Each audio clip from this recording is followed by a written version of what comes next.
ટ્રમ્પની ધમકી પર ઈરાને કર્યો પલટવાર। ટ્રમ્પ નહીં સુધરે તો નર્કનો દરવાજો ખોલીશું તે પ્રકારની વાત પણ ઈરાને કરી છે। વધુમાં ઈરાને કહ્યું કે ટ્રમ્પ બેબસ, લાચાર અને ગભરાયેલા છે। ઈરાને યુદ્ધના કાયમી ઉકેલની માંગ કરી છે। ઈરાને અસ્થાયી સંઘર્ષ વિરામનો પ્રસ્તાવ પણ ઉગાવ્યો છે।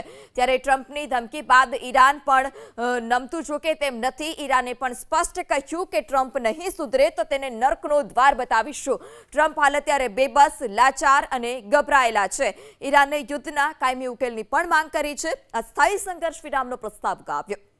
ટ્રમ્પની ધમકી પર ઈરાને કર્યો પલટવાર। ટ્રમ્પ નહીં સુધરે તો નર્કનો દરવાજો ખોલીશું તે પ્રકારની વાત પણ ઈરાને કરી છે। વધુમાં ઈરાને કહ્યું કે ટ્રમ્પ બેબસ, લાચાર અને ગભરાયેલા છે। ઈરાને યુદ્ધના કાયમી ઉકેલની માંગ કરી છે। ઈરાને અસ્થાયી સંઘર્ષ વિરામનો પ્રસ્તાવ પણ ઉગાવ્યો છે।